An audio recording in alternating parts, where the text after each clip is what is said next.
Okay, hello everybody. So this is my week one discussion.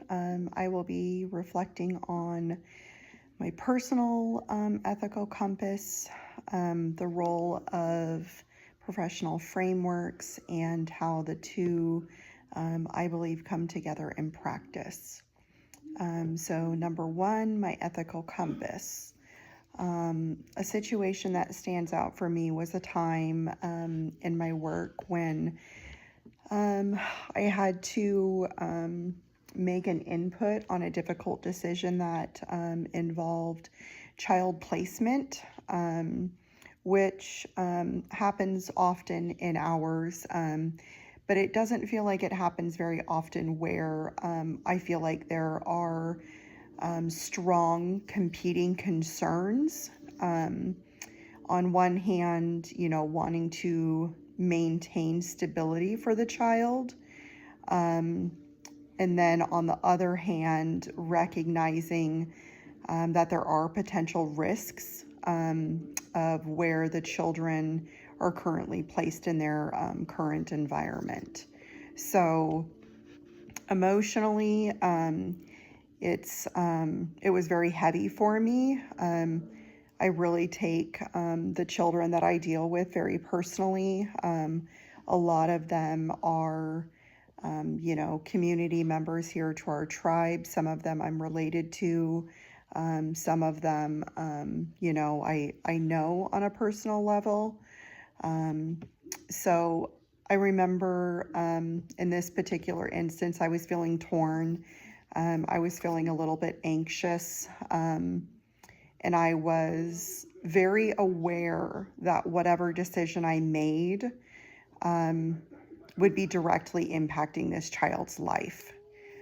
So my initial response, I feel like, was more intuitive. Like I had a gut feeling about what was going to be the safest place.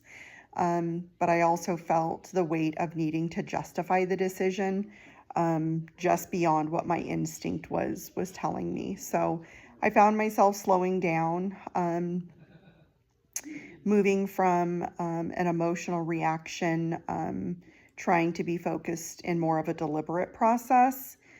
So trying to make sure that we're reviewing our policies, making sure that we're following NICWA, consulting with some of the people that I work with in my department, and then just, really trying to think through what the possible outcomes could be.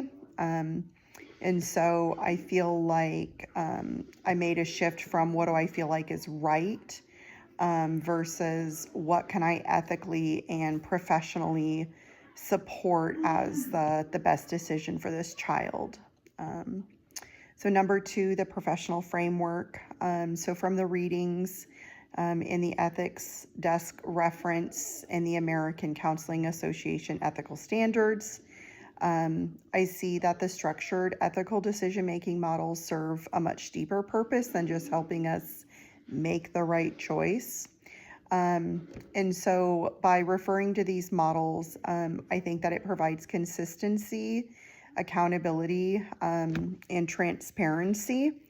And all of those are important in my line of work. In high stakes situations, like those that involve client safety or like children in care, maybe some legal implications, and then in our case, cultural considerations, because we hold that very dear. I think that they help us to make sure that our decisions are not solely made on emotions or bias, or maybe feeling pressured to make a decision.